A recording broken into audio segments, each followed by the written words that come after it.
Thank you for tuning in to Growing Tech Fast, the condensed Org3D podcast in which conversations about growing SaaS startups are had with those who have grown them.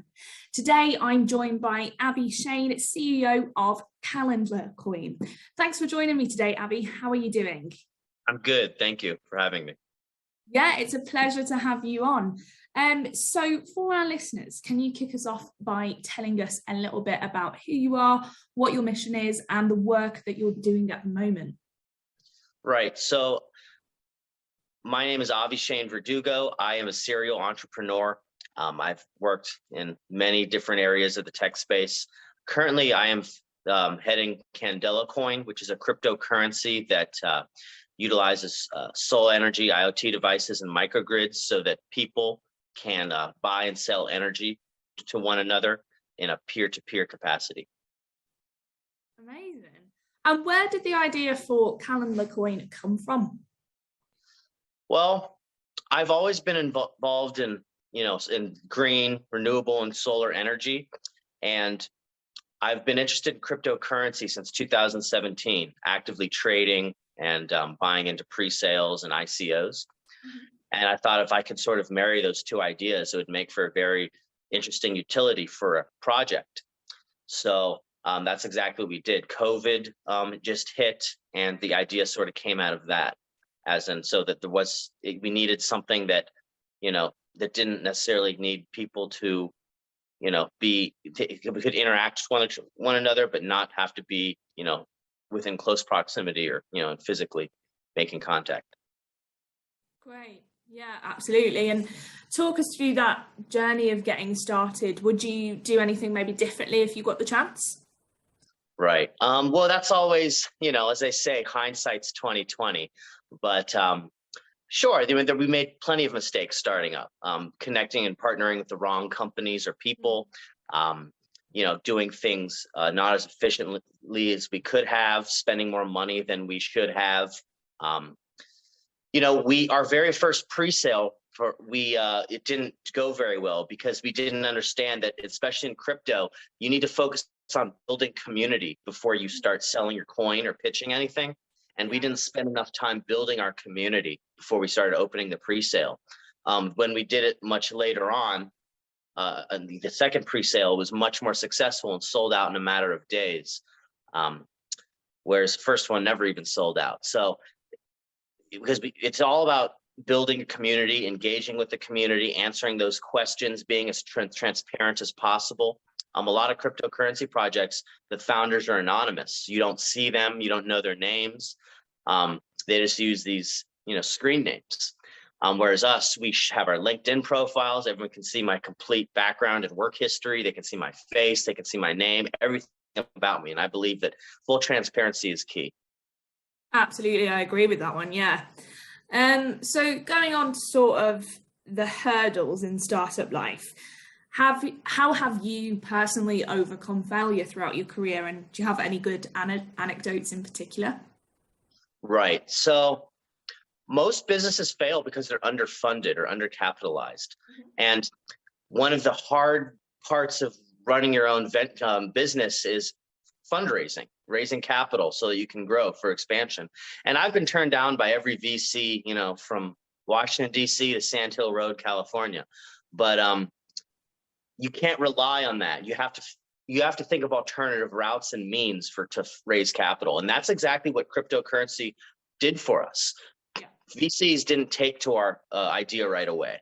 It wasn't until much later that we were even able to raise any VC funds. But we knocked it out of the park with our second pre-sale. Once we actually built the community and, explained who we were, showed, our idea through video, blogs, you name it, creating every different type of content and utilizing every type of social media platform to distribute that content. Only then were we able to raise capital pretty easily, through our community. And that allowed us to grow and, make key partnerships and eventually actually put out tangible products like our IoT device and our Candela custom solar panels. But yeah, I think the biggest hurdle is raising capital for any founder. And I think if you're able to engage with your community and focus on building your community and really putting out content that they understand through many different routes, then that's an obstacle that you can overcome. For sure. Absolutely. Okay. And are there any particular moments that have triggered a change in your thinking or your approach to your startup life? Yeah, I mean, what I just mentioned, in fact, that it's about being very consistent. I mean, you have to constantly create, create videos, press releases, blog posts, everything, even just videos of you explaining yourself or describing new types of, partnerships. And we created our own podcast. I think content is key. I think that's what I've come to learn, is that you can't go days or weeks without posting anything or creating something. You always have to put out new and fresh content. I think that's what I've learned. Yeah, absolutely. And that's what I didn't realize before. Yeah. Yeah, I think it's the best way to grow in this sort of new world of social media. So absolutely. And what have been the highest and lowest moments in your startup career? The lowest moments I would say would be January of last year, January 2020. Our token price was at an all-time low.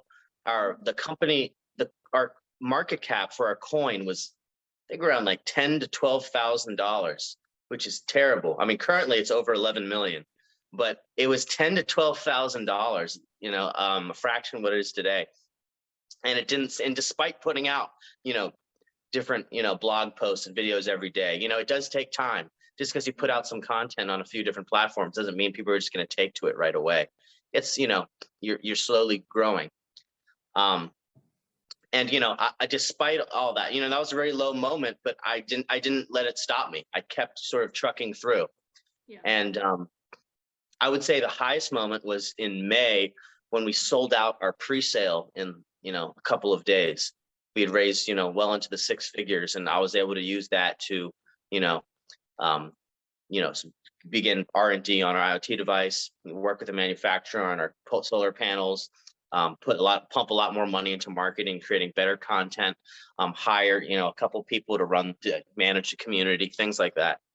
Yeah, amazing. Okay. And have there been any significant changes in your personal development while you've been on this journey? Sure. I sleep a lot less now. Yeah, that makes sense. Yeah. I think I've learned to become a lot more responsible, because I realize I have to be up at 7 a.m. every day to make that first post. And so I can, sort of assess the situation, because, every time you're a founder in a business, there's always fires you have to put out. You wake up that morning and answer all these emails, and there are problems and questions and issues you have to deal with. Before you can even focus on moving the company forward, you have to then put out these fires. There's always problems or issues. People, say, they may have this issue or that issue, especially in crypto. And you have to solve all those problems before you can even focus on moving forward with the company. Yeah, definitely. And talk to me about who your role models are. Do you have any in particular? So I would say I have a few unconventional role models, like Edward O. Wilson, who's a world-renowned entomologist. I've been following him since I was a child. I've been interested in entomology and the study of insects. He was no one wanted to fund his trips into the Amazon and his research on ants and other types of exotic insects, and he trucked along and was able to get all this different types of grants so he can make his journeys possible. Of course, everyone says like Elon Musk, and of course he's great. I think he was successful at SpaceX and Tesla when he had just come off a successful exit, but he couldn't get too much backing for them, especially when they were it looked like they were going to fail. And he put his entire net worth at one point into both those companies, even though if he had put it into one, it'd be more likely one would succeed. he didn't want either one to fail, so he put his net worth into both. Even though the likelihood of both of them succeeding was slim to none, and of course he, against all odds, they succeeded. Yeah. And do you think those two people in particular inspire you on a daily basis? Have you taken bits from each of them and sort of used them in your own career?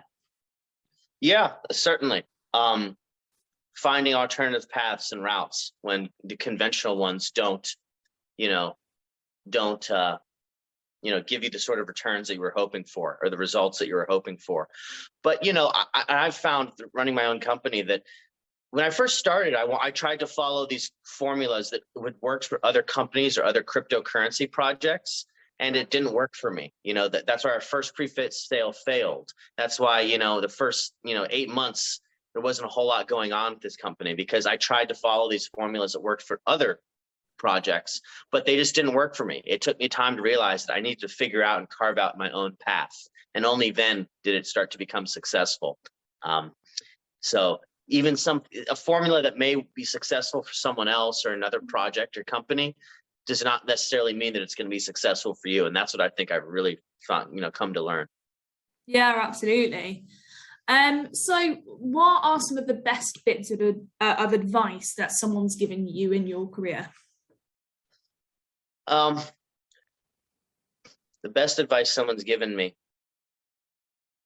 I guess, don't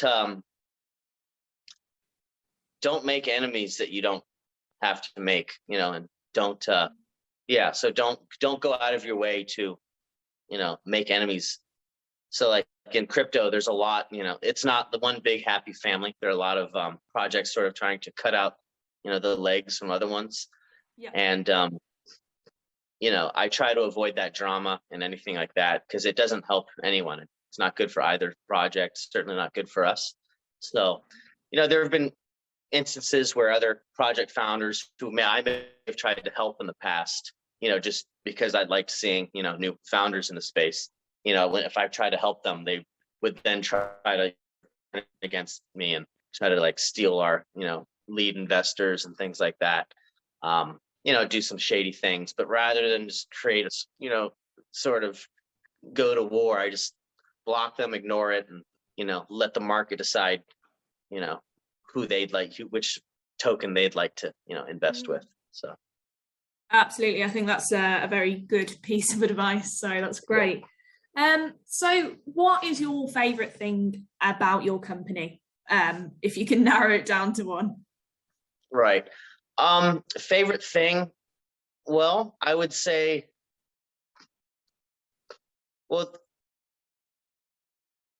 my favorite thing about the company, I would say, is the community. We have such a loyal community and customer base. I mean, it's almost like a family. I mean, I interact and speak with them every day on Telegram, and where we can have real conversations. I'm a very active and involved founder, so you'll always see me in our Telegram discussion groups.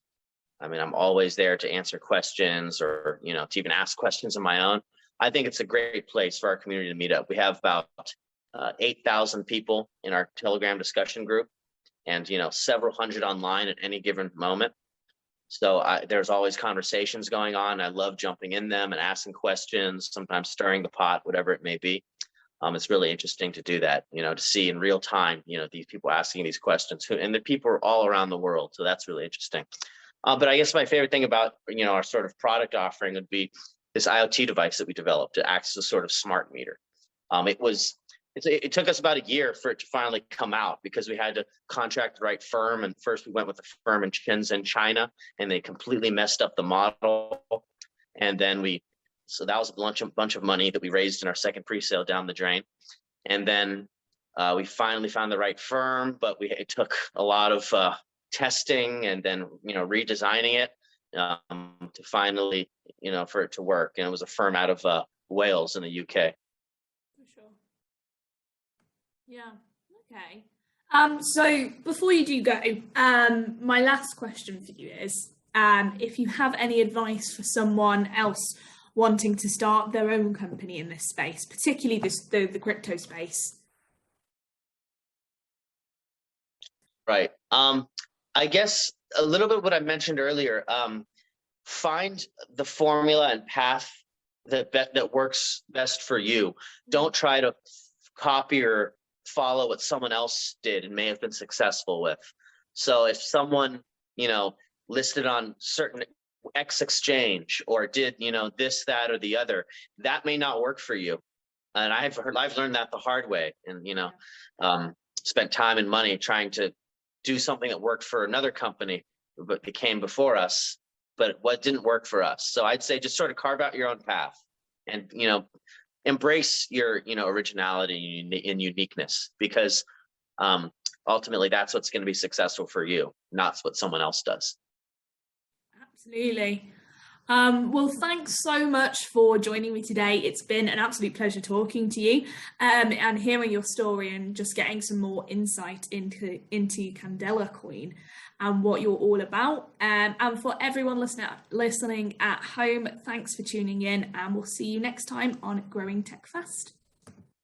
Absolutely. Thank you. Thanks. Bye. Bye.